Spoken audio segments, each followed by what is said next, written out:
가장 중요한 것은 어떤 주장에 대해서 자기하고 일치하지 않는다 하더라도 다름이란 것으로 이해를 하시면 됩니다. 아, 저분의 주장은 이렇구나. 근데 나하고는 좀 다르다. 그러나 그렇게 서로 이해함으로써, 다르다는 걸 이해함으로써 화합이 되고 소통이 되는 겁니다. 다르기 때문에 단절해버리면 안 된다 그런 얘기입니다. 저는 늘 그 대중 강연을 할 때 오늘 시대는 우리가 시대를 이해하고 또 인식하는 그 부분에서 과거의 경험으로 세상을 이해하려고 해서는 어려울 것이다. 우리가 경험을 배제하고는 현실을 이해하기 어렵지만, 그러나 이제는 수직적으로 지난날 것을 머릿속에 담아놓고 오늘의 시대 변화를 이해하려고 하면 반드시 충돌이 오고 갈등이 와요. 그러니까 좀 죄송하지만 과거 것을 다 지우고 현실 것을 이해하면서 이걸 창조적으로 세상을 좀 이해해달라, 이런 부탁을 먼저 드립니다. 그러니까 한번 순수한 마음으로 논리비약이 있고 안 맞더라도 그렇게 돌아갈 수도 있겠다, 그렇게 생각해 주시면 마음이 아주 많이 편안해집니다. 그래서 옛날 그 고전에도 보면 화의부동이라는 말이 있어요. 평화를 원하거든 다른 사람의 의견이 다르다는 걸 전제로 해라, 이게 나하고 같지 않다는 걸. 우리가 부부간에도 평화를 유지하려면 서로 다르다는 걸 인정해야 되잖아요. 살아온 과정이 다르고 문화가 다르고 가치가 다르기 때문에 서로 충돌하는 유일한 방법은 서로 다르다, 그렇게 생각할 수도 있겠다고 하는 데서 출발하는 겁니다. 이 시대를 이해하는 입장에서도 엄청난 지금 공백이 오고 있어요. 왜냐? 남북관계가 너무 빠르게 진행되고 또 군축이 이루어지고 서해바다를 내놓고 동해에서 지뢰를 제거하고 비무장지대를 4km인데 10km로 늘려가지고 양쪽에 20km를 비행금지구역으로 만들고, 이거 아무래도 이거 걱정이다 이게야. 군대 연하는 줄이고 또 새로운 무기는 안 데려오기로 하고, 이런 여러 가지 생각하면 북한은 실질적으로 핵을 하나도 포기한 게 없어요.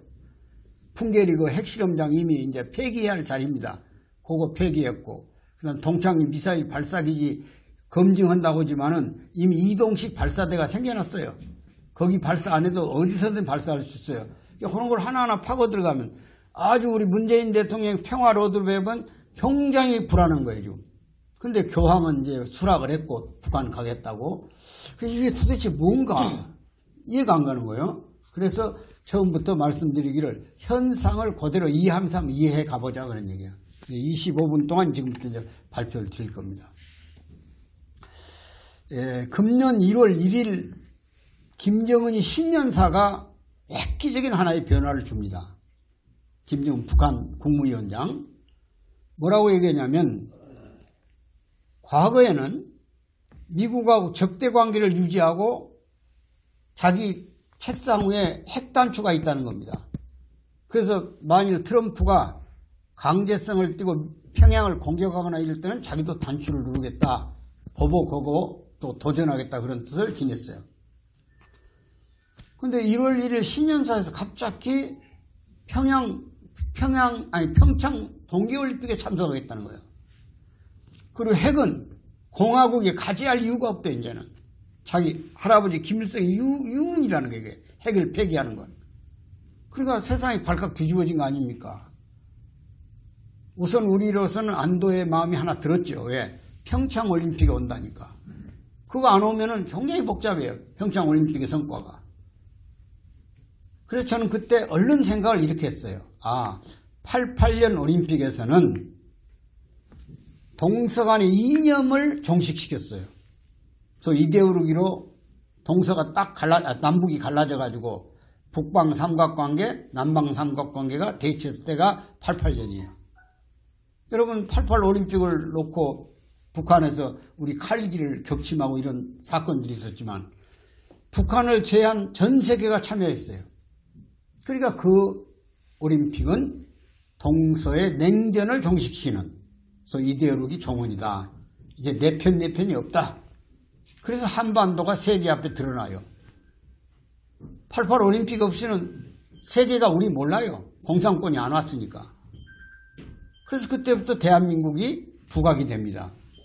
근데 이번에 2018년 동계올림픽은 뭘 마무리하는 거냐?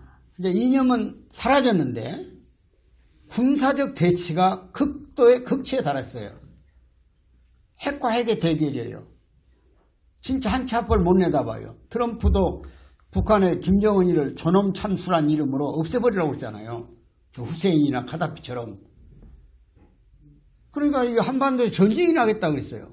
근데 갑자기 평창이 와요.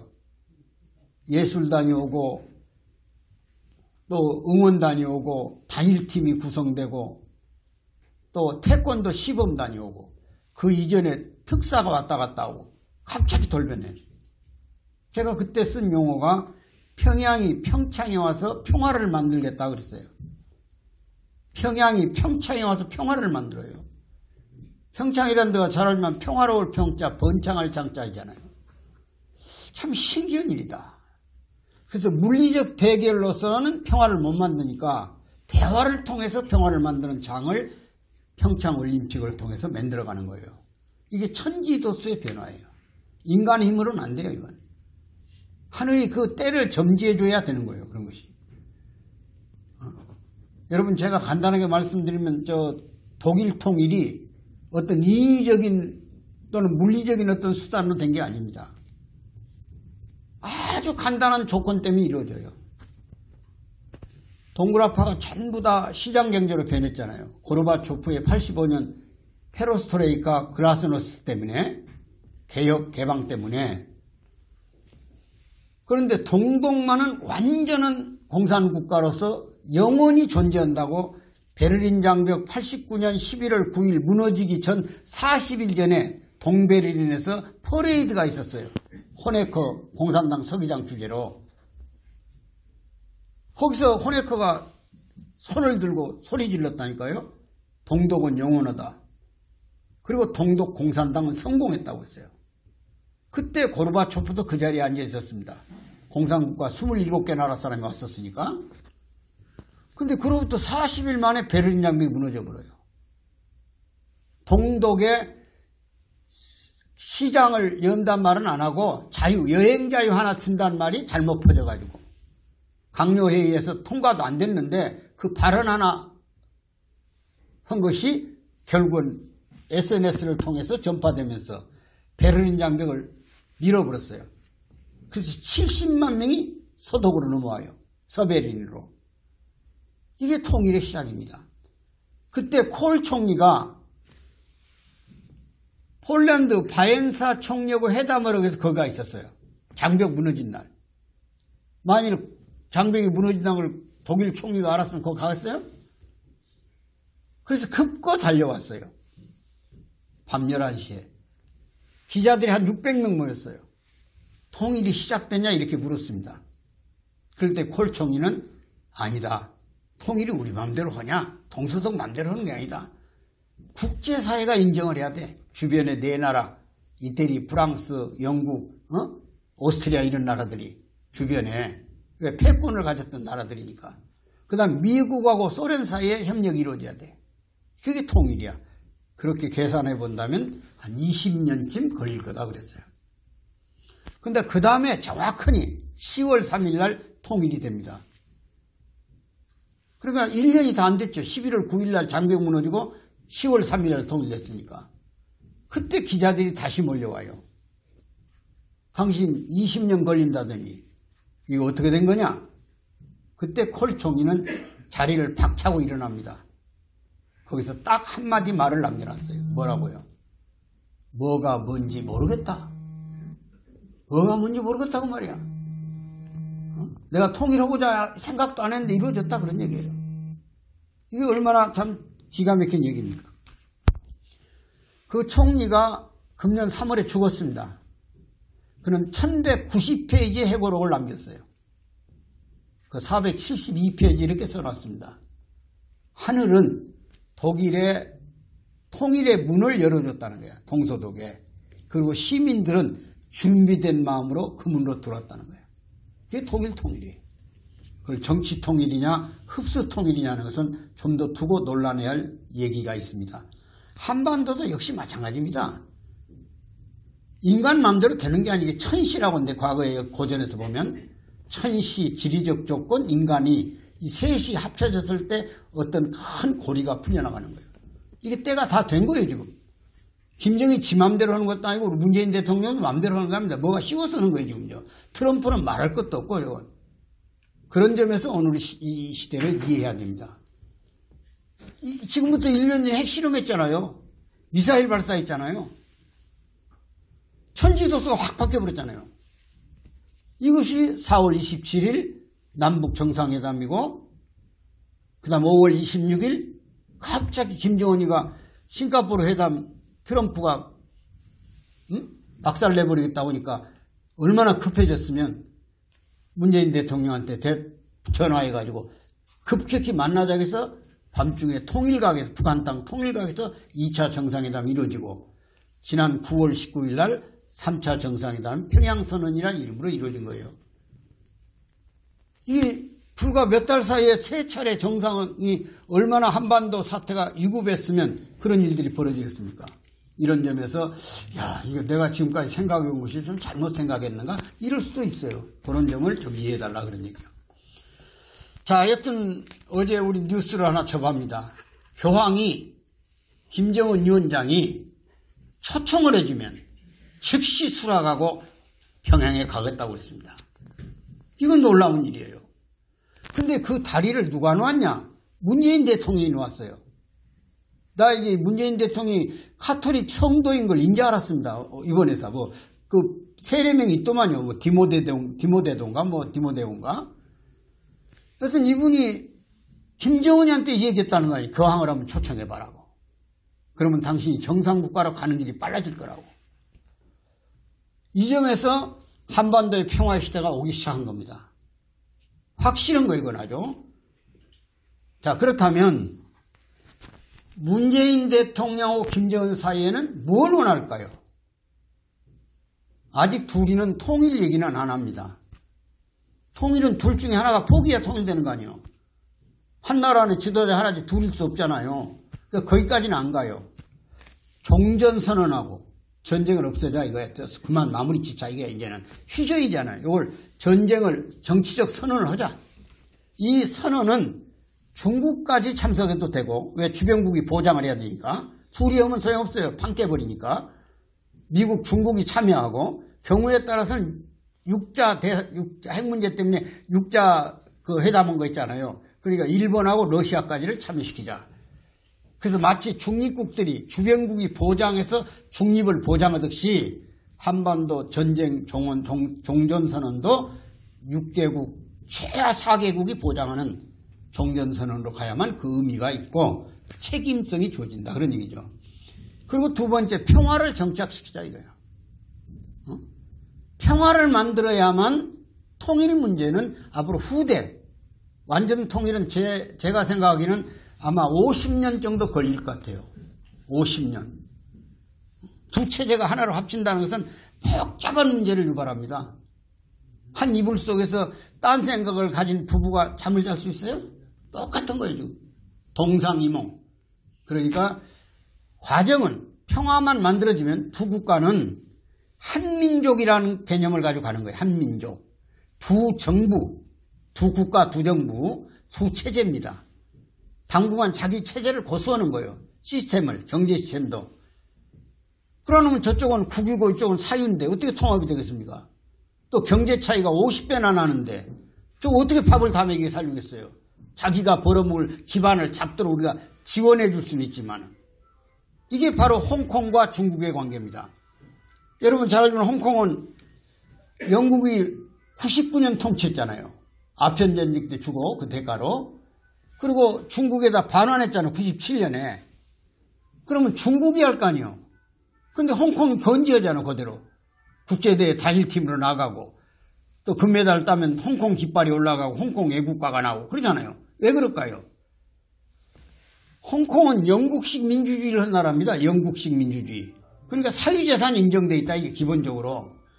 중국은 공산국가잖아요. 지금도. 사유재산이 없어요. 토지나 건물 다.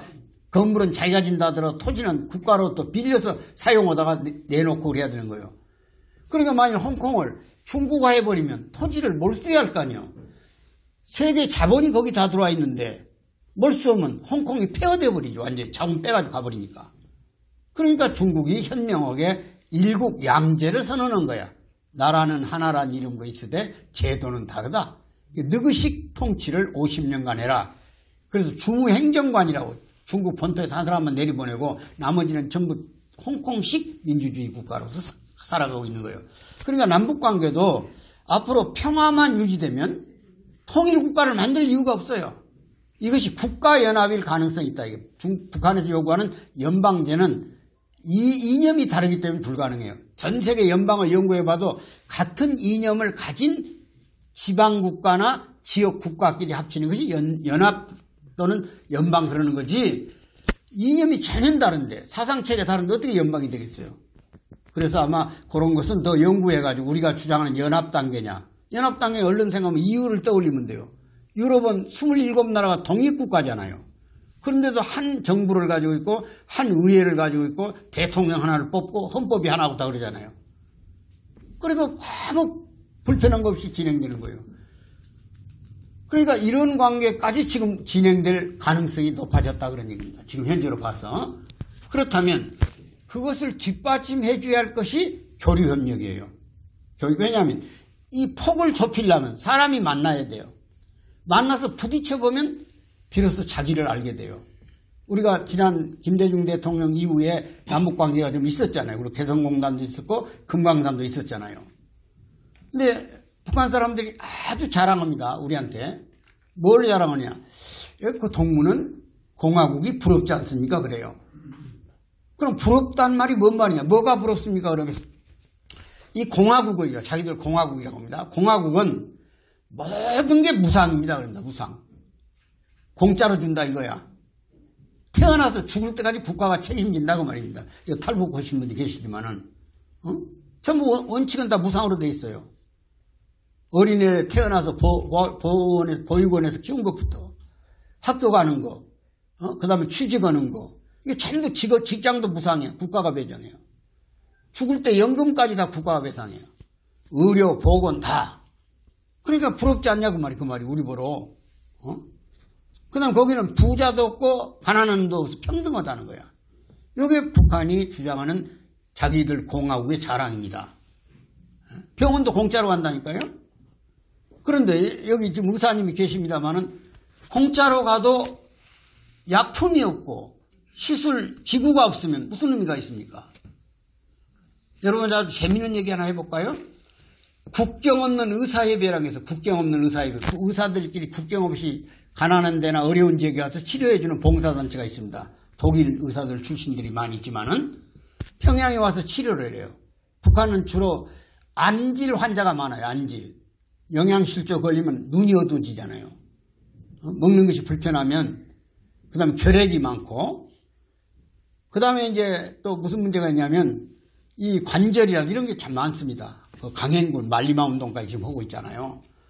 그러니까 이 사람들이 이제 주로 안질 안과 의사들이 구성돼가지고 이제 치료를 해주고 이런 이제 봉사를 해요. 근데 그 회장이, 의사협회 회장이 정신토록의 관절을 알아요. 근데 그날따라 하도 치료를 많이 했더니 관절이 아파가지고 진통제라도 한 장 맞을까 하고 평양 중앙의료원에 그래가지고 와가지고 오자마자 이 관절이 도져서 그러니까 이제 서투른 한국말로 했어요. 좀 주사 한 방, 진통제를 주든지 주사를 한 방 놔줬으면 좋겠다고. 그래서 둘이 구석대기로 가 의사 두 분이 저 약이 없는데 다리를 잘라버립시다. 그러더라는 거야. 그 낫는 방법은 잘라버리면 낫겠죠. 치료를 오래 하면. 얼마나 놀랬겠어. 그래서 동무 이리 누우시라고. 그냥 낡은 침대에 누워라 해서 엉겁기를 누웠더니 다리를 묶고들어간 게 진짜로. 하나는 도끼를 가지러 가고 잘라보려고. 그래서 막 소리를 내서 배가 갑자기 아프다고. 그 위생실도 갔다 오라고 그러더랍니다. 똥 싸고 오라고 배 아프면. 그래서 도망을 와버렸다고 그러더라고요. 아니 공짜면 뭐하냐 그런 얘기야. 내 말은 지금도 북한의 그 보건의료소 같은 데 가면 환자 보러 장마당에 가서 약하고 주사기를 사오라고 그래요. 현재 그러니까 그 의미를 북한 사람은 대단히 자랑합니다. 주택도 공짜라고. 그 내가 그 환경미화원 되는 그 백인순이가 그 아주머니 보러 그 집이 몇 평짜리 사요? 이렇게 물어본 적이 있어요. 그랬더니 7평에 삽니다. 그래. 농민주택. 그래서 몇 가족이 거기 사는데 그랬더니 아버지 가정, 형님 가정, 자기 가정까지서 17명이 산다고 그래요. 7평에. 한번 상상을 해봤어요. 그 제대로 누워서 잘 자리가 있겠는가. 근데 왜 이렇게 주택을 분배 못 받고 오래 걸립니까? 그랬더니 지금 등록해 놓은 지는 21년째 됐는데 안 나옵니다. 공짜로 주면 뭐하냐 그런 얘기요. 그러니까 이렇게 대화를 통해서 서로 이해를 조심스럽게 자존심 건들면 안 됩니다. 그쪽 사람들은. 아니 성질이 얼마나 포화한지 몰라요. 확 달라들어요. 여기 계신 분은 빼놓고 얘기지만은. 그러니까 아주 조심스럽게 접근해서 서로 대화를 통해서 우리가 서울 사람이 한 사람이 50평에 산단 말하면 그 고지 듣겠어요? 까무라쳐 죽지? 그러니까 그런 이해를 좁히기 위해서도 교류가 필요하고 그 다음에 물물 교류. 물질정이 왔다 갔다 하면 또 사람이 변해요. 이런 점에서 물류가 절대 필요해요. 그리고 너무 부족한 부분이 그쪽에 많아요. 우선 산림 자원. 나무가 대체 연료가 없으니까 나무 떼다가 옛날 우리 먼산나무가 세운 일 있잖아요. 기억나지 않아요? 먼데 산이 벌그래요. 그 다음에 협동농장이라고 해서 전부 다 정부 안에 들어가 버리고 자기 개인 땅이라고 해서 그 변두리 땅 있잖아요. 무슨 하천부지라든지 그 다음에 산 능선 높은 데 가서 비어있는 땅 읽어가지고 개인 땅이에요. 이런 것들을 통해서 채소 관리하고 먹을 거 심어서 또 장마당에 내다 팔고 이렇게 해서 생활하는 사람들이 많으니까 그런 점에서 교류가 진행되면 북한 사람들의 그 증오심이라든지 또는 그 어떤 적대 감정이라든지 자기들만이 알고 있는 세계가 넓어진다 그런 얘기예요. 그런 점에서 물류교류는 바로 통일과 평화시대를 만드는데 중요한 하나의 교두보가 될 거다. 옛날에 여러분들 저 남북교류 한참 할 때 제주도에서 반드시 밀감을 갖다 주잖아요. 평양에다가. 그래서 제주도 분들이 초청받아서 갔다 오고 그랬잖아요. 북쪽은 밀감은 안 나니까. 이런 점에서 아주 좋은 마무리가 될 것 같다 그런 얘기입니다. 그 교류 협력이 넓어지면 그것은 바로 시민들이 할 일이에요. 그래서 우리 정부는 정부 차원에서 정치적 문제로 풀어가지만 우리 시민은 시민대로 북한과의 어떤 교류를 통해서 그 폭을 넓혀가는 거예요. 그러면 변화가 일어나요. 처음에는 우리 남쪽의 물건들을 북쪽에서 받아갈 때 중국을 통해서나 러시아를 통해서 가져갑니다. 평양에 많이 들어가요. 우리 물건 많이 들어가 있습니다. 뭐 제일 대표적인 물건이 쿠쿠밥솥이에요. 쿠쿠밥솥. 아주 쿠쿠밥솥 하나 가지면 제왕이 돼요. 그 시내에서, 또 도시에서. 동네 사람을 부른대요. 밥통이 말한다고. 그 옛날 우리 텔레비전 한 대 갖다 놓고 동네 사람 모여서 다 보여줬듯이 똑같은 현상이 지금 거기 일어나고 있어요. 그런데 그걸 이제 상표를 다 떼버리고 들어갔어요. 근데 남북교류가 한참일 때는 그대로 제가 평양으로부터 변두리까지 가보니까 예를 들면 남해화학이라는 비료, 그 다음 대한민국 정부쌀 이런 포대가 포장 그대로 가지고 시장도 가고 문풍지도 만들고 방바닥도 깔더라고요. 그러니까 알아요. 아무리 북쪽이 선전을 해도 남쪽이 경제적으로 부유하다. 요즘 북한에서 유행하는 노래가 무조건입니다. 아랫동네가 부르면 무조건 달려갈 거예요. 그것은 뭘 말하느냐면 북쪽 사람이 통일을 원해요. 어떤 통일?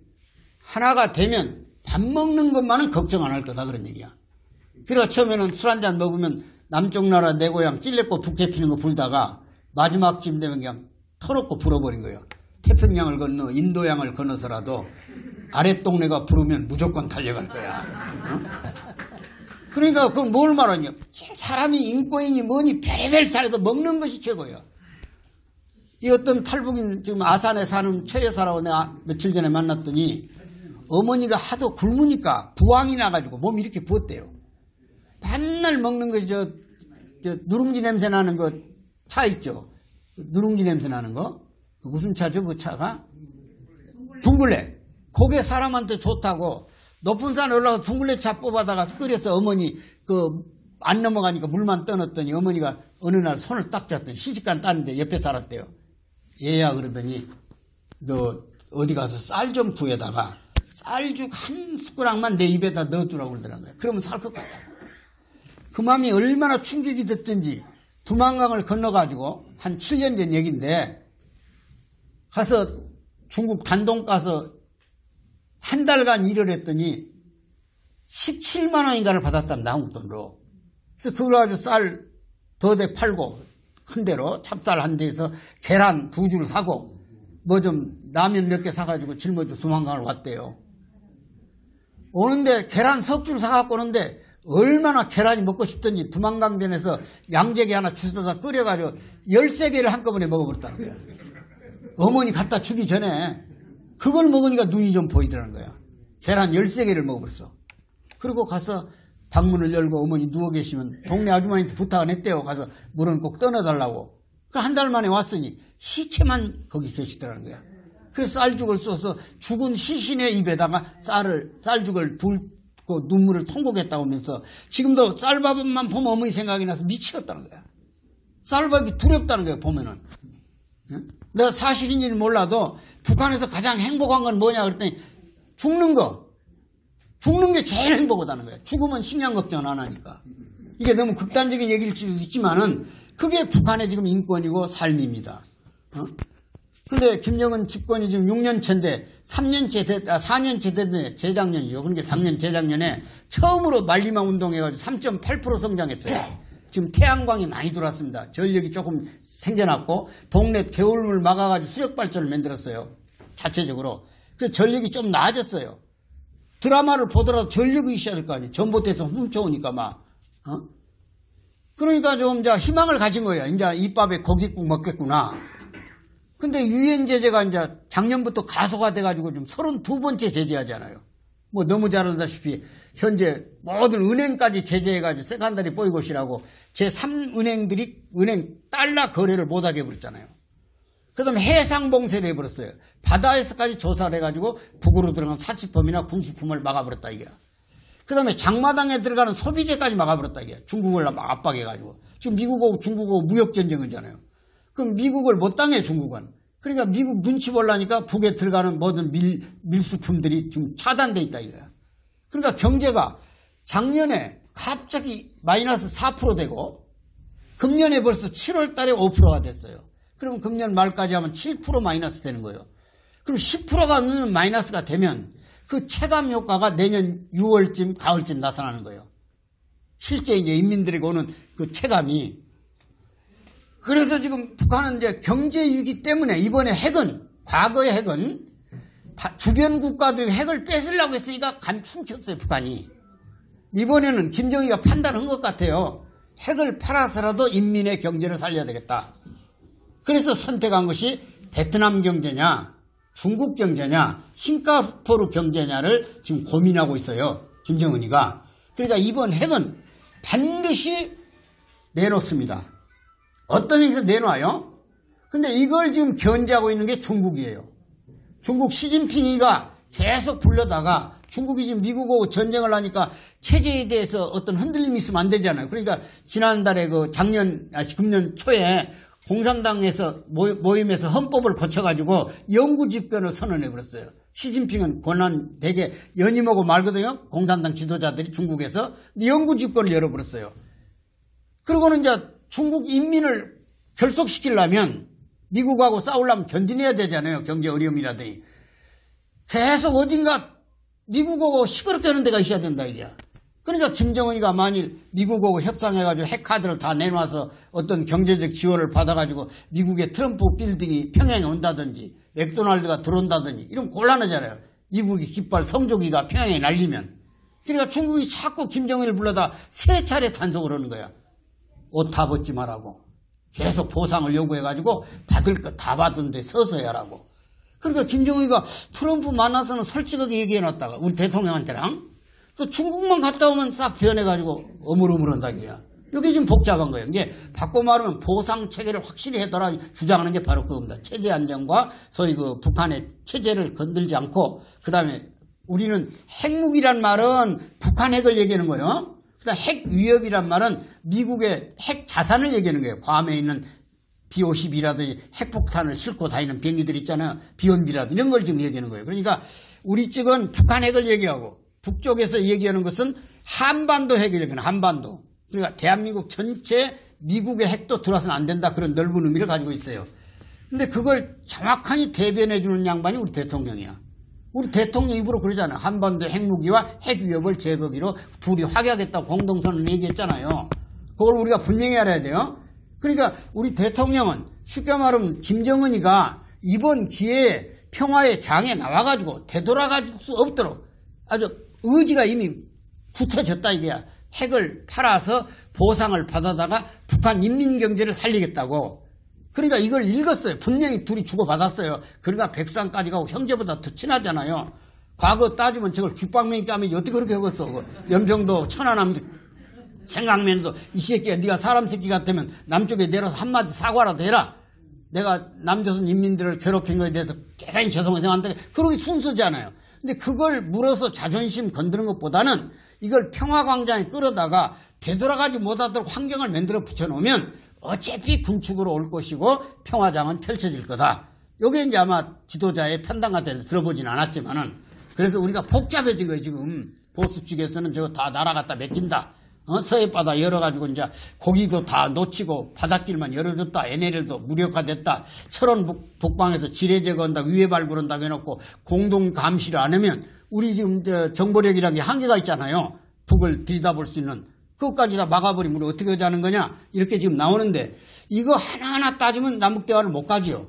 그러나 큰 틀에서 이미 천시가 움직였다. 이게 사람 마음이 아니다.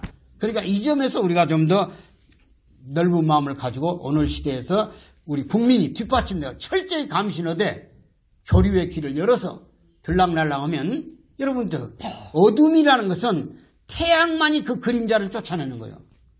북한의 김정은이를 변화시키는 유일한 길은 끌어내야 돼. 끌어내야 돼. 와싱턴도 가게 하고 싱가포르도 가게 하고 자꾸 밖으로 내놔야 돼. 그래야 이 사람이 꽤나 제정신이 나와. 저 제네바에서 공부했던 시장경제가 들어온다고 말이요. 지금 북한은 거의 국민의 80%가 시장경제화 해버렸습니다. 장마당 경제가 80%고 20%만 배급경제예요. 그래서 북한에 당이 또 하나 생겨요. 노동당보다 더 큰 당이 그걸 장마당이라고 그래요. 장마당 당. 장마당이 더 세졌다고 말이에요. 지금 노동당을 갖고 놀아요. 장마당이. 돈주들이. 평양에서 지금 이 결혼할 때 사돈끼리 얘기한 말이 첫 번째 얘기입니다. 귀에다 대고 사돈 혹시 탈북자 있어? 이렇게 물어보는 거야. 오직 탈북자만이 돈을 만지는 거예요. 여기서 다 보내줘가지고. 북한 돈 1불이 잘 들어요. 달러 1불이 북한 돈 105원입니다. 공식 환율이. 근데 얼마에 거래되느냐? 8,000원에 거래돼요. 그럼 북한 사람들이 임금을 3,000원 잡아도 석 달을 일을 해야 1불을 바꾸는 거야. 그러니까 북한의 인민화폐라는 게 완전히 종이 조각돼 버렸어요. 근데 국영상점에서 7,000원을 바꿔준다. 이게 1불을 갖고 가면 7,000원짜리 물건을 내줘요. 그리고 평양에도 커피집에서 스타벅스가 이 커피 한 잔에 5불이에요. 5불. 그런데 끝이 안 보이게 줄이 서 있어 지금. 어디서 5불씩 나와서 자기 아버지 넉 달 분 봉급을 갖고 커피를 먹겠다고 서 있냐 아들놈이. 거기에 다 뇌물 받아가지고 꿈치는 놈들 갖고 나온 거야. 옛날 우리 그저 논현동 강남에서 100만 원짜리 수표 가지고 문방 가서 물건 사듯이. 고급다운들은 전부 돈이 막 흐트러져가지고 커피 5불짜리 지가 아버지 4개월 5개월 분 봉급을 술 먹겠다고 줄 수 있다니까요. 이게 지금 장마당 경제 위력입니다. 두 번째는 북한은 지금 평양은 화려해졌죠. 지방은 더 초라해졌습니다. 그래서 지역 불평등이 생기는 거예요. 지역 불평등. 지역이 불평등하니까 배급도 평양 사람 우선으로 줘요. 그래서 분배가 불평등 생겼어요. 그러다 보니까 건강이 불평등해져 버렸다 이게야. 그래서 평등이 무너져 버리면 공산주의는 깨지는 거예요. 똑같이 가난하면 견뎌요. 지난번 고난의 행군 시기 95년에서 2000년까지는 똑같이 가난해서 견뎠어요. 이제는 못 견디는 거예요 북한이. 돌아가야 돼. 이제는 어차피 시장 경제로 가야 됩니다. 저기도 공산주의 시기든 어쨌든 간에. 그런 점에서 북한의 핵보다 더 무서운 핵이 또 하나 생겨버렸어요. 그 핵이 무슨 핵이냐? 폐결핵이야. 폐결핵. 건강이 완전히 악화됐다고 말이야. 그러니까 노동당보다 더 센 당이 무슨 당이요? 장마당. 북한의 핵보다 더 무서운 핵이 무슨 핵이요? 폐결핵. 이게 북한입니다. 지난번 판문점 넘어온 병사 여러분 아주대 병원에서 이종국 교수가 수술했죠. 수술하다 말고 빈센트에다 해충 한 마리를 끌고 나와서 기자들 앞에 27cm짜리 이게 뱃속에 꽉 차 있다는 거야. 판문점 병사가 최고의 북한 있는 집안의 병사입니다. 잘 대접하는 군인이야. 지금 우리나라 군인하고 북한군하고 무게는 16kg 차이가 나요. 평균 군대 무게가. 키는 13cm. 남쪽 군인에 비해서 북한군이 13cm 적어요. 이미 경제가 조금 성장의 맛을 봐버렸기 때문에 더 이상 핵을 갖고 버티면 영원히 파산해버린 거예요. 이걸 김정희가 제대로 알았다. 그래서 지금 핵은 이미 이제 못 돌아오는 거고 폐기합니다. 그럼 체제유지가 안 돼. 옛날에는 핵하고 미사일 갖고 체제유지를 했는데 그것을 북한 사람들이 쇳덩뱅이라고 한다니까. 저거 밥 먹여주냐고. 그러니까 이거로 이제 경제를 바꾸려고 하니까 마음을 좀 든든히 갖고 잘 지키되 좀 넓은 시각에서 오늘의 시대를 이해해 주시다는 말씀을 드리면서 오늘 얘기 마칩니다. 감사합니다.